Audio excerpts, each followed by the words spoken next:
All right.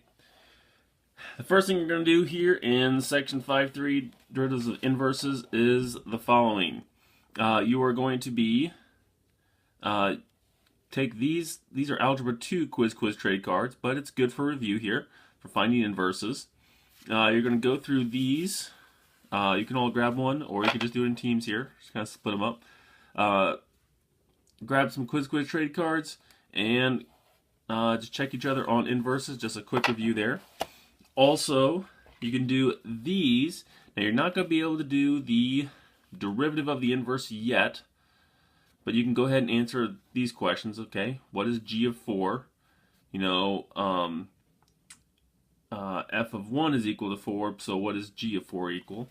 So you can do the first part of these, but you can't do the derivatives part quite yet. So, after you're done with that, we're going to be, I want you to sit down with your team and go through this worksheet right here. This is over inverses. Do the best you can here. There's going to be, then you can watch the rest of my video here and check your answers on my video, or you can just use my key. I'll have that out as well. You can do whichever one you need to. If you kind of want to do some and check some, that's fine. If you want to just watch the video and work it along with me, that's okay too. Or if you want to try to explore it on your own and then go check at the end, that's fine as well. But the first thing you're going to do, of course, is the quiz trade cards. So, quiz trade cards, and then you can work on the worksheet. All right, we are now going on to section 5.3 and derivatives of inverses. So, you should have filled out the first page of this on your own here, but just in case you want to see my answers, we'll go ahead and do that here. First, function that's always increasing. I made mine simple. This is just e to the x. Now you could have done another one if you want to, but I just made mine just something that's always increasing. Function changes from increasing to decreasing. Here's another one right here. That's just y is equal to negative x squared plus some number. Oh, let's call it 2. Function that's always decreasing. This is always decreasing right here. I couldn't make it go down and then up like this, because then it wouldn't be always decreasing. Then function just changes from decreasing to increasing right there. So which of these functions has an inverse? How can I tell? Well, there's two different ways I can tell here. The ones that always have an inverse. This has an inverse. It's an inverse function because it follows the horizontal line test. This one also follows the horizontal line test. So A and C, they pass the horizontal line test.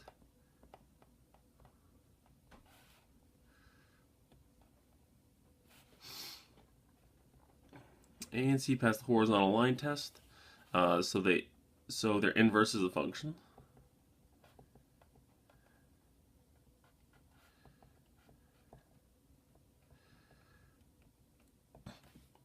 Another way I can always tell is if I reflect it over the line y equals x, the inverse of a function, you might remember, is the same thing as if its graph is reflected over the line y equals x.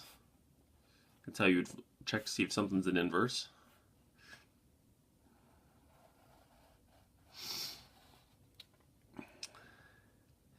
And I'm not even gonna try. I'm gonna botch this graph up if I try to do it here. Now let's see if I can do it.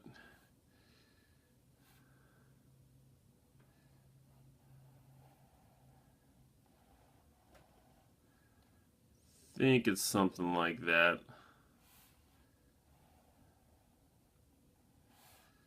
Something like that. Oh crap. Anyway.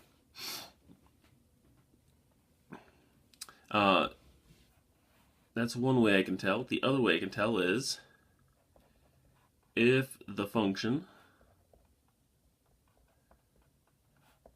is reflected over y equals x,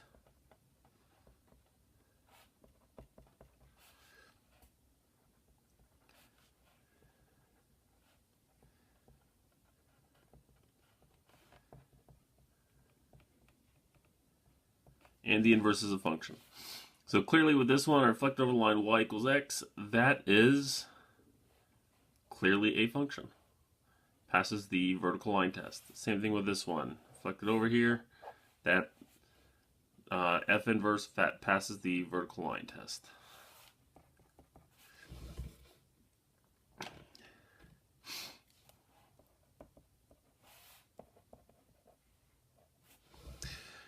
Alright, now we're going to just sketch the derivative of the function on the same graph. Alright, I'm going to sketch the derivative on the same graph.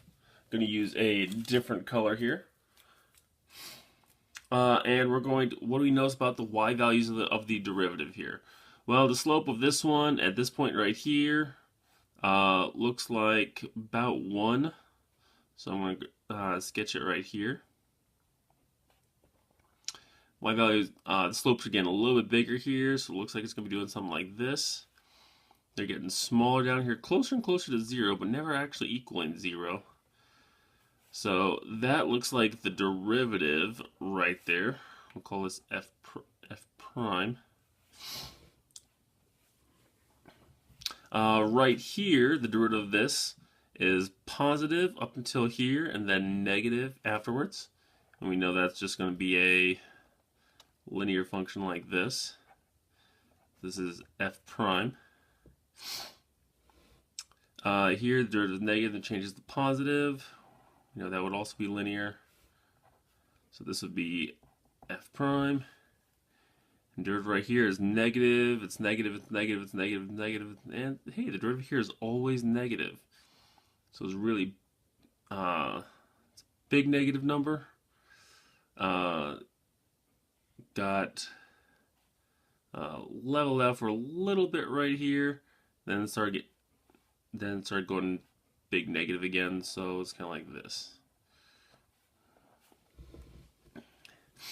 What do we notice about the y values of the derivative? Here's what I notice, and you may have seen this, may not have seen this, but the derivative here for these two functions, these y values are always positive. These y values are always negative. The y values don't change sign. So they're always positive or always negative.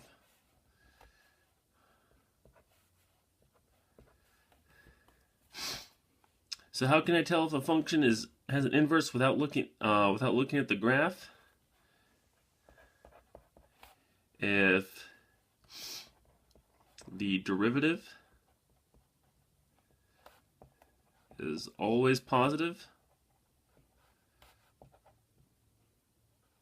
greater than 0, or always less than 0. If it's always positive or always negative, then the function has an inverse.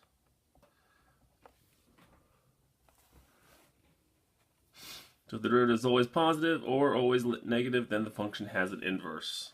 The inverse is a function. All right. So, looking at these next ones right here, which of these functions has an inverse and how can I tell? Let's see. Well, this function is always greater than 0.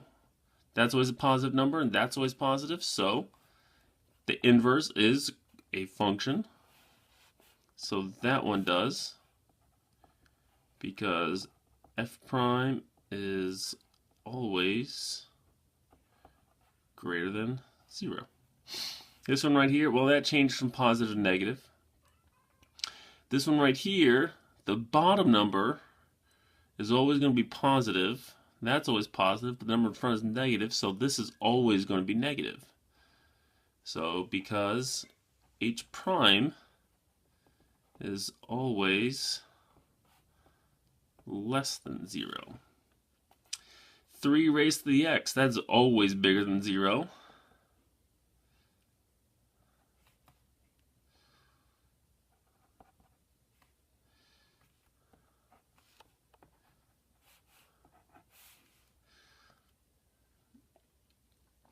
This is because j prime is always greater than 0. This is positive at 0, but because of the negative, we know this graph looks like this, so that's going to be negative at some times. So that one doesn't work. Sine of x, that does not work either because it changes from positive to negative. Now, if this had been sine of x plus 5, well, that would just be up here, and that would have been okay. But as it is, that does not. All right, next part right here. Fine, x cubed plus 8. We're going to graph that, then find f of 1, mark the point on your graph. I'm going to pause and let you do this part on your own. Feel free to use Desmos or your graphing calculator. But I want you to go ahead and fill this out, and then I will talk through my answers. All right. So, finding the derivative of an inverse. Well, let's see here. For finding the derivative of an inverse, what we're going to do here is, first, I graphed f of x right here. Here's that, right there. There's f. Found f of 1, marked the point of the graph. F of 1 is going to equal 9. I graphed f inverse right there. It's in the red. How are the graphs related? I reflected over the line y equals x, so I just switched the x's and y's.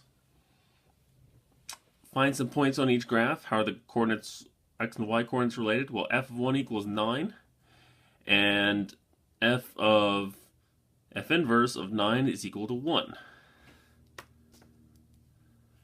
Right there.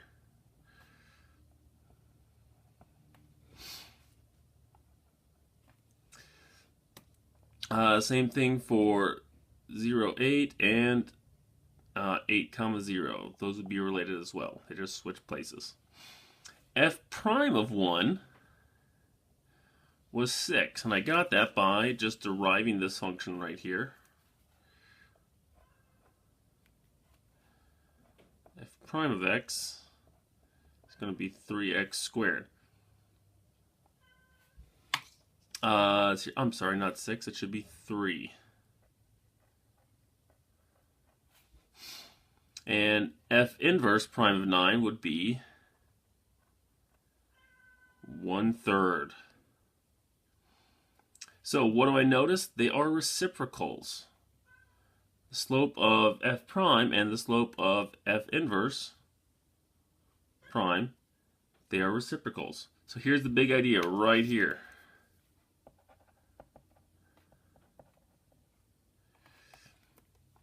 Let f of a equal b and f inverse of b equal a. We know this happens.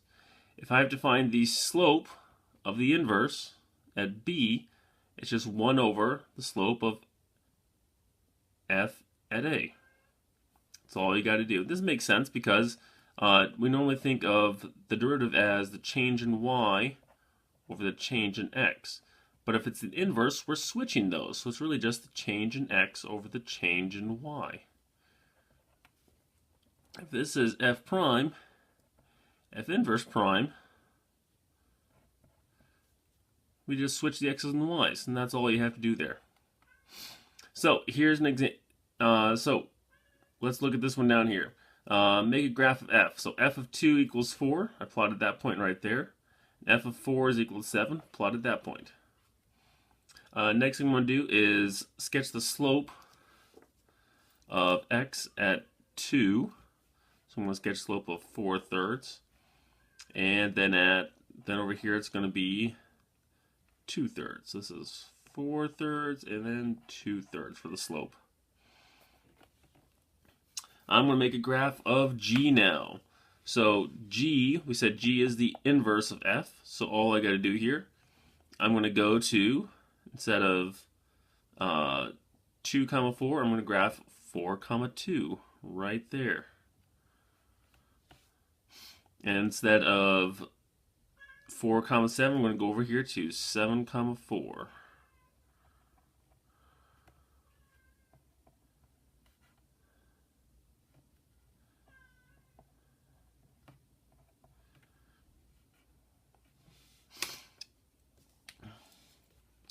So what is G prime of 4 going to be? Well, this was 4/3, so this is going to be 3/4. Find the equation of line tangent to G at x is equal to 4. Well, I'm going to use my coordinates from G, so y minus y1 is equal to m times x minus x1. So I'm going to get y minus 2 is equal to 3/4 of x minus 4.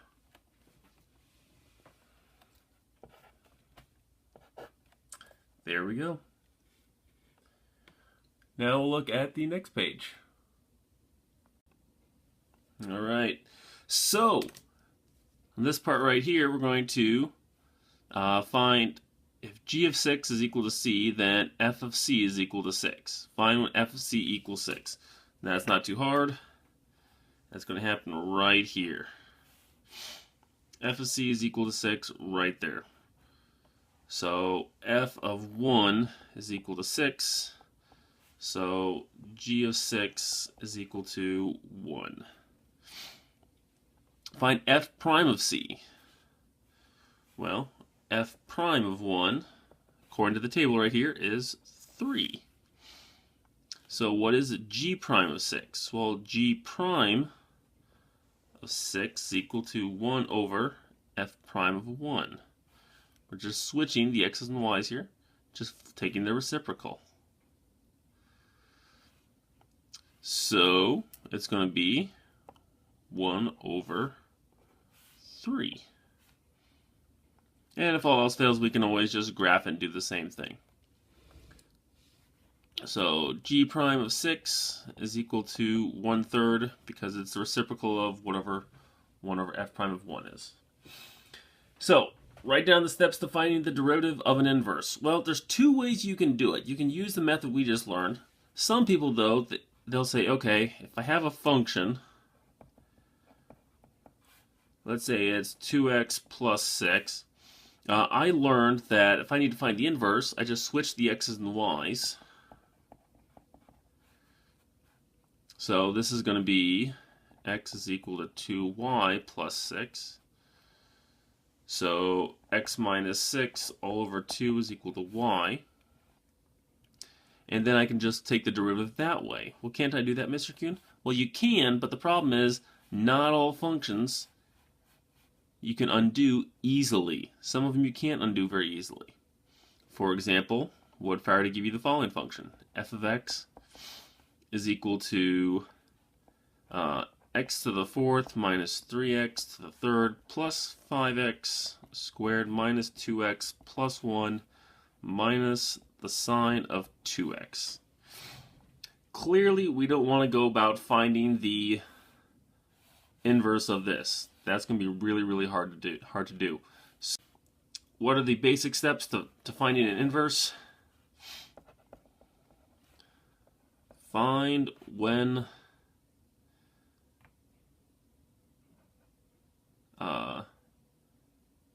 f of b is equal to a. F inverse of a is equal to b. Take the slope of f of b and flip it. or take the reciprocal of